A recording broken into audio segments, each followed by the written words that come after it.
I believe the evening sessions are the most difficult ones, especially the final ones. Years ago, when I used to be in college, if I had a query about my telecom connection, mobile connection, I used to call them at 2:30 a.m. Okay, because getting through their IVRs and getting to reach customer care executive was approximately 30 minutes. I'm pretty much sure. I mean, a lot of people can relate to this situation because 10 years ago, connecting with a customer care at a telecom one, it used to take more than 1 hour during the day, you know. But with the emergence of conversational commerce, this time is now reduced to a few seconds. You just tap on the app or you log on to a website, put in the query in the chat, and you have an answer. So taking on from there, Abraham, how conversational commerce has eased the brand customer interactions, and how are you leveraging it at Thomas Cook? Thank you. Thanks for having me. I think if you step back, I think the single biggest benefit conversational commerce capabilities bring is the ability to extend, especially from a service industry point of view for us, the human interface to a larger set of customers without incurring the cost of a linear sort of fixed cost for human service, right? So if you look at it at Thomas Cook, I think, and especially for an industry that's front and center in terms of the pandemic, I think if you look at our experience and how this has helped, especially in the pandemic and emerging out of it, has been on two fronts. One, the ability as business bounces back, and obviously, given during the pandemic we had to right size, you now have a dual problem of having a leaner workforce that has to service a much stronger comeback to travel. So you're actually having fewer people having to deal with a lot more customers. And obviously we want the business. So this is where technology and this capability is really coming to the fore. And I think this therefore represents the biggest opportunity for this capability, because at one level it helps you filter the serious customer from the more casual one, with sort of asking the right side of elementary questions and filtering out the sort of window sort of shopper at one level from the more serious transaction-led customer. And the second, and the part that I'm more excited about, is actually, if you look at conversational commerce, there are two parts to it. One is the hearing, and the second is the expressing. The part I'm excited about is using AI to actually listen to customer conversations that are actually happening with our salespeople on the phone and picking up sort of heat maps of what people are really talking about. This does two things. One, it gives you a real sense of what people are asking about and most worried about, at two extremes to dramatize the point. And therefore gives you a lot of insights into the kind of products you need to develop, the kind of training needs for our sellers, because their ability to deal with those concerns and so on. So this is a technology we've put in, and I think we are sort of discovering more and more uses for it, because whether it's conversations with consulates about visa challenges that are coming up with conversations, or tourism boards in terms of explaining why we are unable to sell more of their destination because of these concerns that customers are talking about. So I think that's the second part, other than helping sellers actually sell to the right customer, and therefore scaling up their capability without incurring a proportionate linear cost.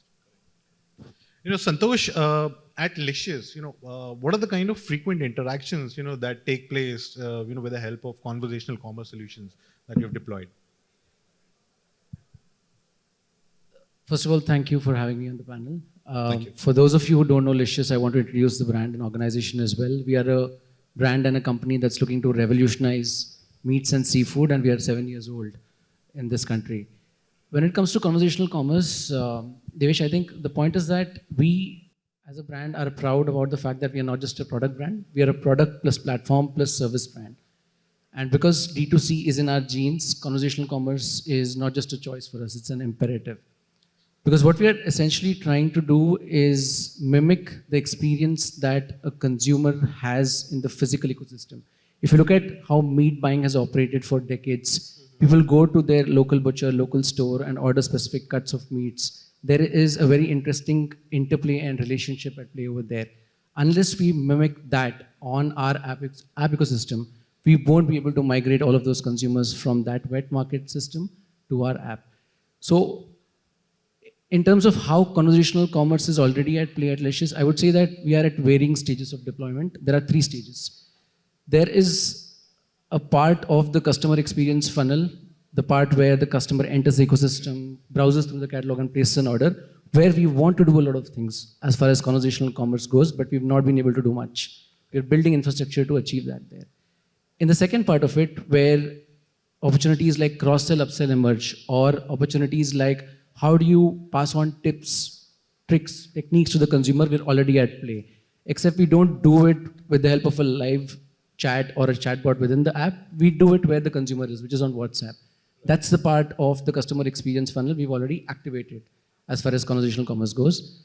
Then there's a third part of the funnel, which is when customer experience breaks. We believe that at the scale at which we are today and the kind of customer problems that our customer care cell registers, we don't think conversational commerce is going to help us at that stage. Okay. So we believe that human interaction or human touch at that stage is still very relevant until the point where we become confident that we have enough learning for AI to feed on and build on. We believe that part of the funnel will remain away from conversational commerce. So that's Licious's interaction with conversational commerce. Interesting points, and then a couple of points I'll actually come back during the discussion. Mehernosh, what role does these chatbots, and Santosh actually, kind of said that, how a brand wants to, mimic the overall customer journey. Okay, so how does these chatbots, help in, mapping the overall customer journey? Yeah, so first and foremost, thank you for having me here. And first and foremost, a round of applause for Siddharth. I know Rishike very well, and I was really glad to have him here. And he's been doing a great job. Thanks, Siddharth. How sweet. Thanks so much. Yeah, thank you. Means a lot. Okay, so I'm a panelist who's kind of different from the other panelists here, right? Because, we are from Godrej and Boyce. It's a traditional company, 125 years old. We've got B2B products. We've got B2C products. And to a large extent, we have been using traditional ways in which we do sales as well as service. So conversational commerce or chatbots, as you say, I believe the principles of marketing remain the same. I don't think they change. So understanding the user journey, understanding the entire experiences that the user has, right from awareness, to consideration and then to purchase is very, very important. And unless you do that, whether you have a sales person or you have a channel or you have a chatbot, it is useless, right? So what is a chatbot? A chatbot essentially is something which is going to replace a salesperson or a service person, True. Right? So that's how we look at it. And that's how we ensure that the entire conversational commerce that we are putting into place is able to answer all those questions that an intelligent salesperson or a service person will be able to. Okay. So that is going to be very important. It really starts from the entire user journey. Now there are several questions that a person would ask with respect to pre-sales and post-sales. There are some which could be answered by a chatbot. If you've done your maths well, if you've done the right qualitative and quantitative research, a lot of those could be answered by it. A lot of cost and a lot of efficiency can be brought in by using a chatbot and a conversational commerce, because it kind of replaces the person who's on the other side. It can't replace that person completely, but it can definitely give the consumer a better experience with respect to two things, time as well as answers appropriately. So that is something that I believe is important. And I really do feel that chatbots right now, they are being used by everyone. No one has a choice right now, and specifically after COVID. And I'll give you examples for a company like Godrej and Boyce, where we have got consumer durables. We've also kind of used demos. We've used service requests. We've actually used chatbots to explain the consumer as to how to repair his appliance. So all of those things have kind of evolved, and COVID has actually forced us to do that because, people didn't want people to come into their house. So chatbots that way has really helped us. I'll give you an example. It used to take close to around 4 to 8 minutes for a consumer actually to get onto a call center and get its call addressed. A chatbot will be able to do that in seconds. Yes. You know, and if there is an issue which can't be answered by the chatbot, it will be escalated to the technical representative who's on the service desk or on the sales desk. So I really do believe that a chatbot is a channel, is an alternate channel to the existing sales and service channels that we already have. And it is evolving right now. So we just need to give it the right qualitative and quantitative data in order to ensure that it does its job well. Yeah, thank you. No, absolutely, Mehernosh. You know, Abram, like Mehernosh mentioned that the customer care representative, the query is given to the customer care representative at a certain point in the customer's interaction with the bot and during the conversational commerce. What is that stage, you know, when the query actually reaches to the care executive, when it has been flagged as critical or it is flagged as now it's beyond the chatbot? Two parts to that answer. One is, even I think to the point that the other panelists were making as well, what this capability does is help the salesperson, who the chatbot's already extending the capability of, as I said earlier, by helping him or her address more queries in a more efficient way. What it's also doing is giving enough cues to the salesperson before they directly connect to the customer in terms of what the customer is looking for. So there's already a short list based on what the customer has already sort of filtered out. I'm looking for this, not this, and so on. So by a logical sort of process of elimination, there is a logical shortlist for the salesperson to sell with. So first off, you're making the conversation a lot sharper for the salesperson. So that's making the conversation even more efficient. Also, what we found is that the combination of a good chatbot with a backend system that real time is able to filter the many options, and in this case, holiday options are multiple variables, from destination to time to duration to number of people to itineraries to sightseeing and so on. There are so many variables that there's no standard, right? So the ability to sort of have a system that helps filter and create the most logical, let's say 3 or 4 matches, that the salesperson then, when they're talking to the customer, is able to sort of pitch in a way that the customer also feels that this is value for their time, and the salesperson is able to make a genuine pitch rather than having to go through the same sort of discussion again. And I think that's crucial, because just having the chatbot and sort of getting to what the customer wants is one thing, but not having the answer at the other end is going to really frustrate the customer, because they've gone through this process with a sense that there's a reward at the end of it, right? And that reward's got to be a sharper, more focused answer or offering. And I think that's crucial. And to my mind, getting to a point where you have enough information to have filtered out A, the non-serious customer, and B, be able to make a short list of, let's say, not exceeding 4 or 5 options, is when you should hand over to a real person, because that's when the real selling starts happening. Till then, it's about window shopping, it's about choice, it's about allowing the customer to sort of, in a supermarket environment, walk down the aisle, right? But when you get to that particular 2-3 brands and you're now trying to decide, and I'm using a supermarket analogy here, you then want to hand over to a person with some intuitive human capability to build a relationship and actually confirm the sale. So what are the kind of metrics, you know, that you set or, you know, keep as the benchmark to decide the success of the deployment of the conversational commerce or chatbots? Is that for me? Yeah.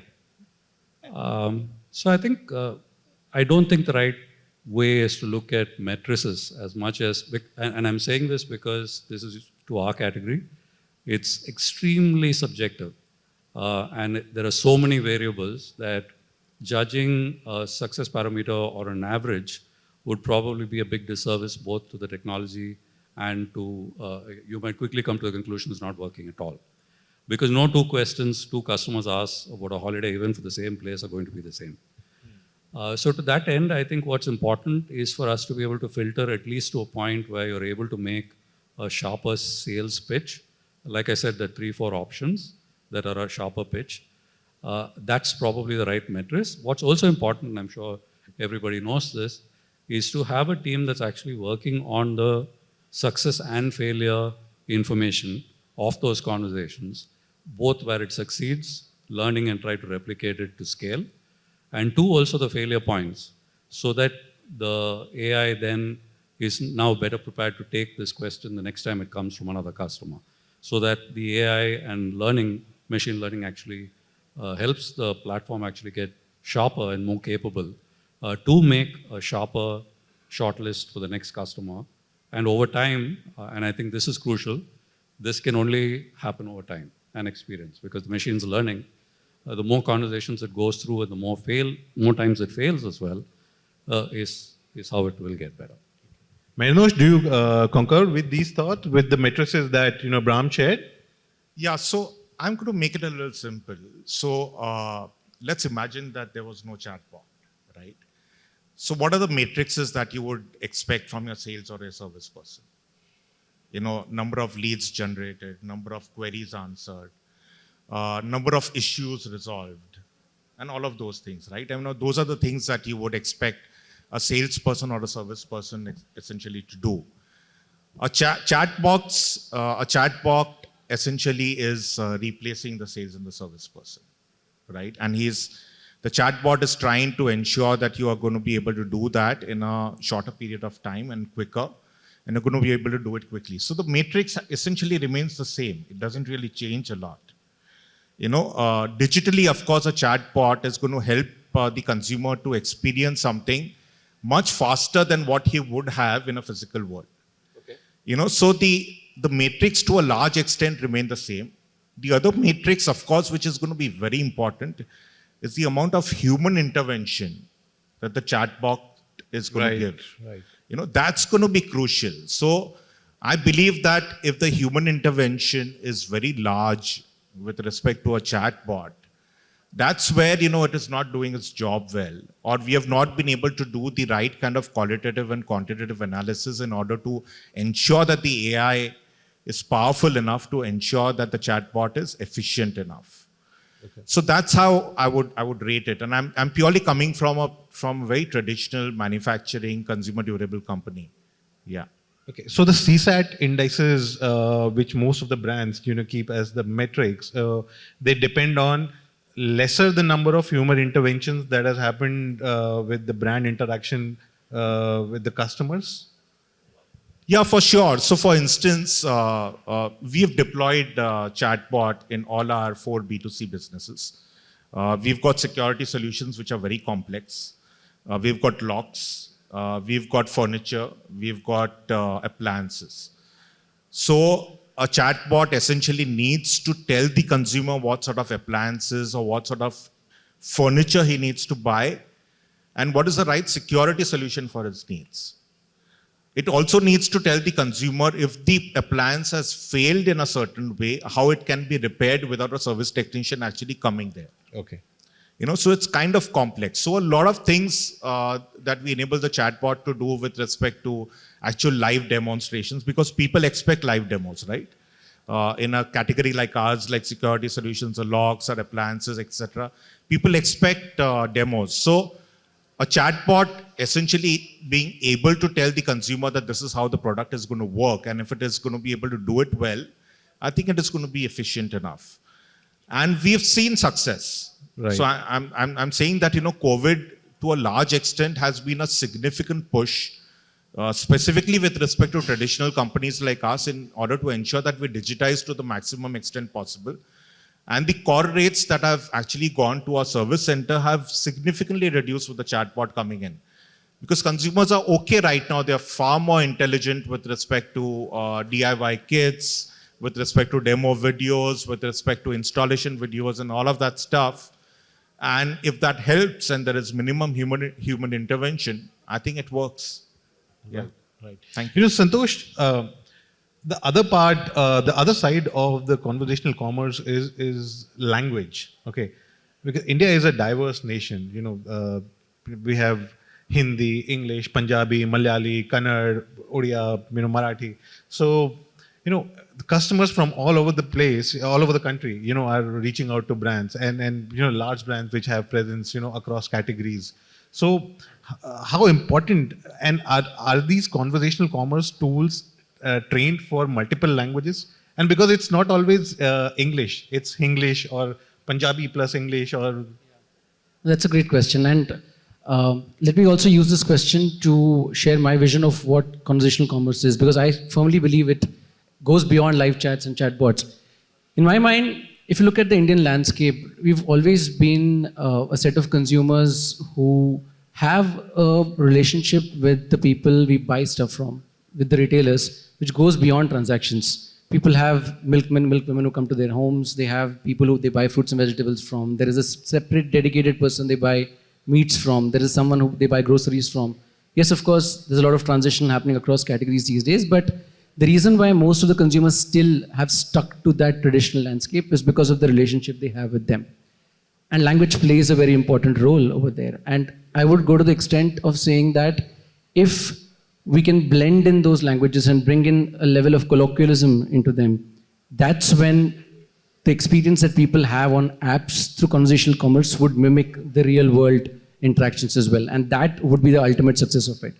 Are tools trained to do that? Unfortunately, my knowledge on that is limited. I'm not sure they already are, but that is something that chatbots or technologies that back chatbots should actively work towards, for sure. Another important point, Abraham, is that with the conversational commerce, there's a lot of data coming in. Okay, and this data is about interest, preferences, how much money they can spend. In telecom, it's about I want this package. In tourism, it's all about this is the place I want to go in the near future. With food brands, it's about their interest in what they want to eat. So how are brands leveraging this data to create those personalized solutions for customers, to retain them, to talk to them in their own language and talk about their preferences? Absolutely.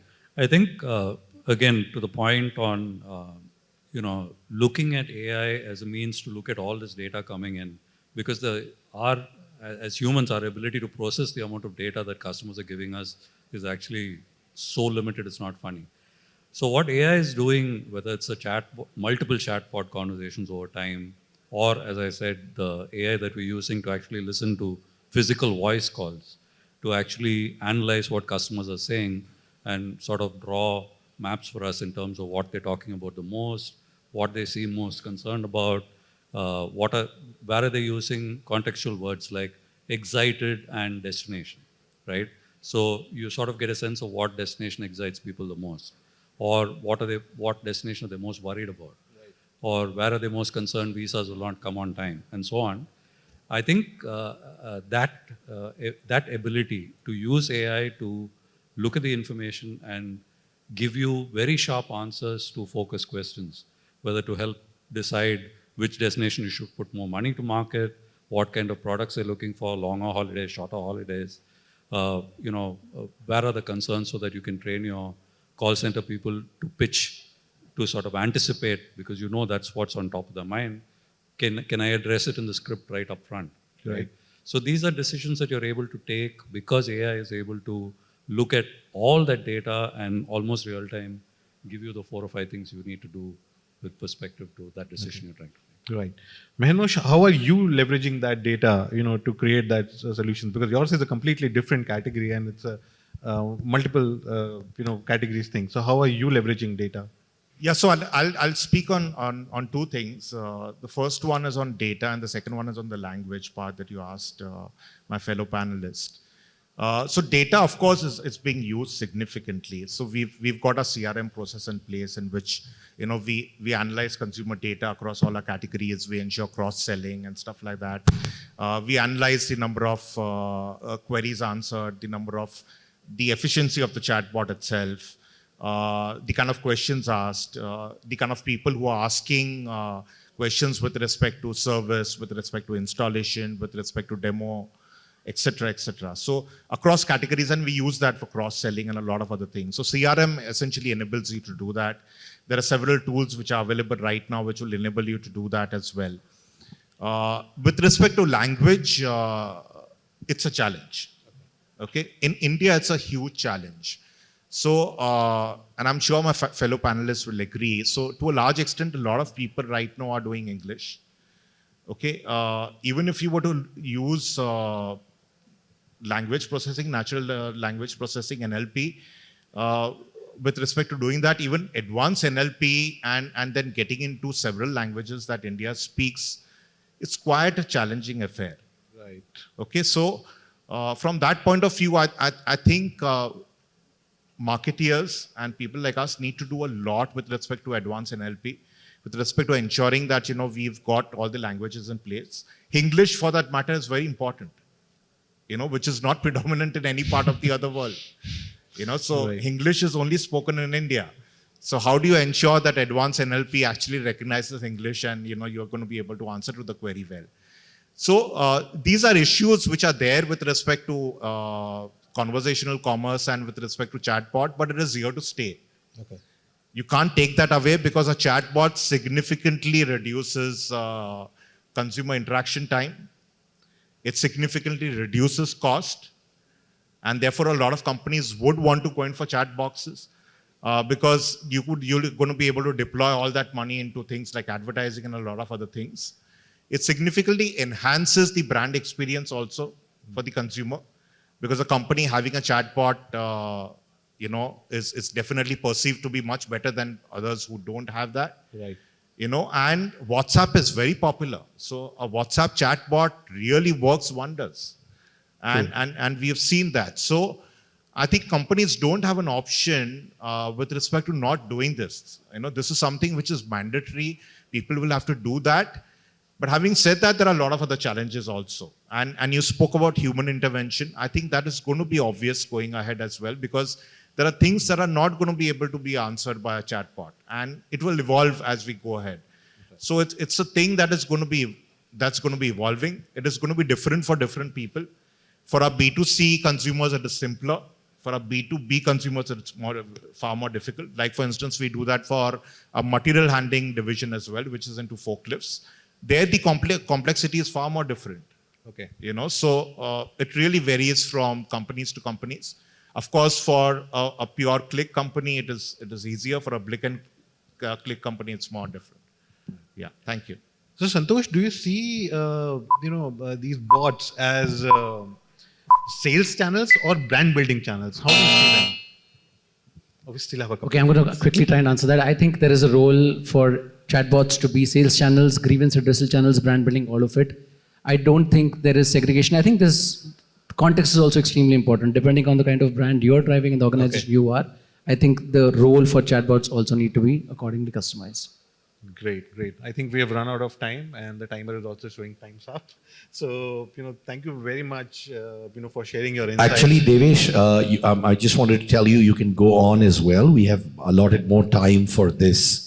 So if you want to add more questions, have more discussions, feel free. Yeah, I have one question, so I'll ask all the panelists. Actually, I had a closing Siddharth has given some brownie points for us. I'm saying brownie points, you can continue if you'd like to. Don't go on the buzzer, all right? He's being gracious. Thank you for that. So, a closing question. So what are the kind of technological enhancements, that you want to see with the chatbots? Bram, I'll start with you first.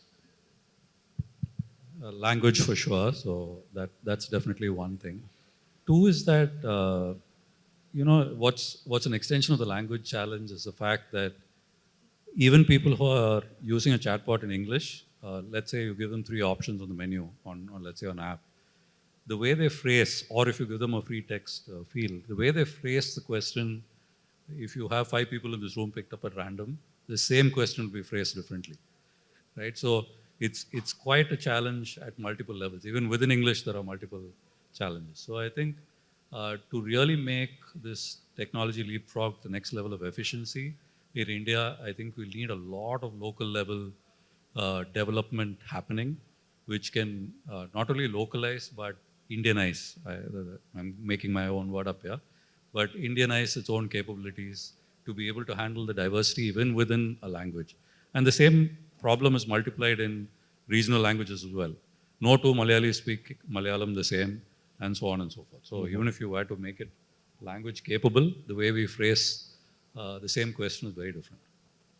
Santosh, your thoughts? I think in the meats and seafoods business, one thing that is a business challenge and opportunity as well is the level of customization that's possible at the customer and Absolutely. right the ethnicity, the place they hail from, the kind of cuisine that someone likes. All of those are variables that go into it. And if our dream is to ultimately become some sort of a meat concierge, then how we deploy chatbots, how we get chatbots to incorporate all of this learning and hence pitch to consumers becomes extremely critical. And I think that is one technological advancement I would certainly want to see in chatbots because that would make our life a lot more easier. Absolutely. So true. Mehernosh, your final thoughts on this Yeah, one? so thanks a lot. I don't know whether it's a privilege to give this final thoughts. It's the last panel also. But I agree with the fellow panelist. I think language is a big issue when it comes to India. The second thing is that, just look at the experiences that we have. When we actually look at chatbots, there is a lot of frustration that comes in as well, right? Because the chatbot gives standard answers to you. You're not able to get customized answers as fast as possible.